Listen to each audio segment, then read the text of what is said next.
recently I've been reading about malware being pre-installed on Android devices.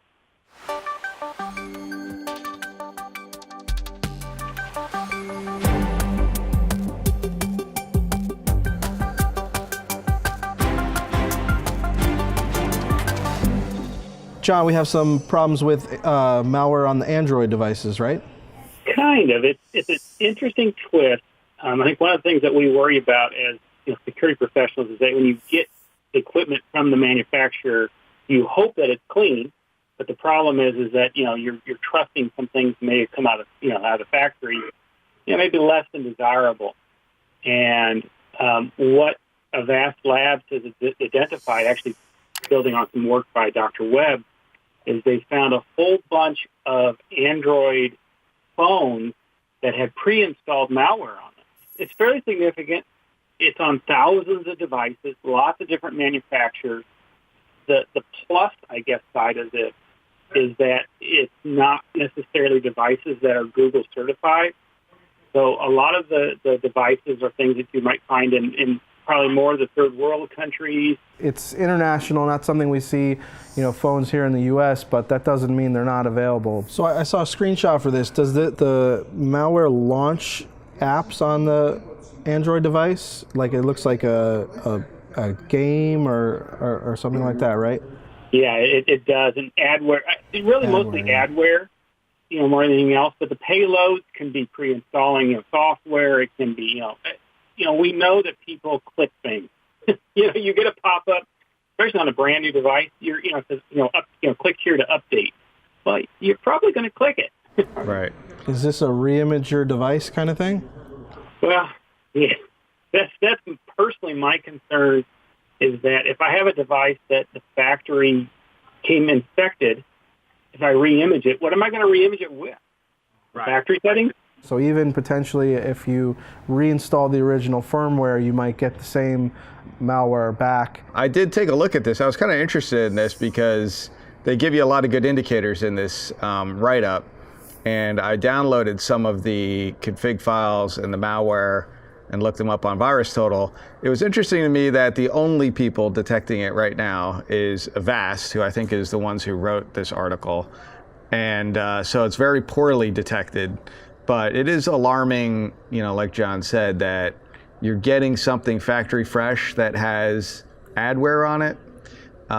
That's a little alarming. It kind of reminds me of back in the day when you would get somebody like a PC, where you get a lot of that bloatware and other kinds of stuff that you didn't really want on the machine. Yeah. This is even a little more worse because it's popping up ads that are trying to coerce you into installing additional apps onto your device and things of that nature. So that's a little troubling to me as well. Yeah. Well, luckily, I think in the United States we don't see a whole lot of this, and probably in most of the first world, very industrial countries, we're probably not going to see a whole lot. But you get into some of the markets that they're looking for, for those cheaper phones. I would be a little nervous about some of those, those name brands, quote unquote, that may be out there. So Google does a certification program. The ones that showed up in this report are ones that were not Google certified. So having devices that have gone through that certification process would probably prevent you from getting, a device that has this kind of problem right from the manufacturer itself. Well, thanks, John. Did you bring us a quiz today? I did bring a quiz. So basically, it's about, we know that the trend is, as we've said, to name vulnerability. So here's a quiz to see if you can remember from a description of a vulnerability what the name of that vulnerability actually is. Okay. I think John will be good at this one. I don't know if I will or not, just from hearing a description, but let's go. All right. So the first one is this one's is fairly new. They're all within the last 3, 4, 5 years. So I'm not going to dig up stuff, ancient stuff. But so here's a vulnerability that the issue leverages the flaws in how handshakes are authenticated. Okay, but letting an attacker eavesdrop on network traffic. Handshakes. I'll give you. You need a clue. You want a hint? Well, how about the matching options? Yeah, this is a good match. So here's the option: Heartbleed, No. Spectre, No. Blueborn, No. Crack, Crack. Rowhammer, or WannaCry. Crack sounds right to me. I like that. Is Sure. that correct? Crack is good. All right, so number 2, circumvention of the isolation between memory cells that can result in a privilege escalation. Well, that'd be Rowhammer. Boy, you guys got these down pat. John is smoking these. Told you, John. This is right in John's wheelhouse.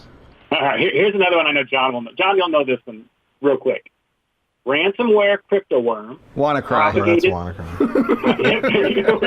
Yeah. You got it. Well, I was listening to what you gave as the other answers, so. Yeah, that was pretty good. All right, so then, flaws affecting the implementation of Bluetooth with authentication, authorization, and information disclosure issues. I'm going to guess. It was blue. What was the? Yeah, Blueborn. Blueborn. Yeah. Yeah. What is right. it? Yeah. All right, and here's one, another easy one.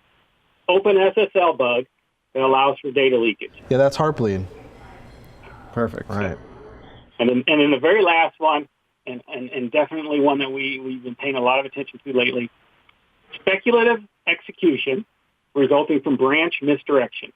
Spectre. Oh, right? Spectre, yeah. Spectre. Yep. All right. High five, John. You guys get. I thought I might stump you on a couple Yeah, of I them. thought. Well, I guess I was nervous when I didn't know what all the options were. Yeah, the first one was probably the hardest. Well, thanks, John. All right, good one. I always love the Markley quizzes. Oh, definitely.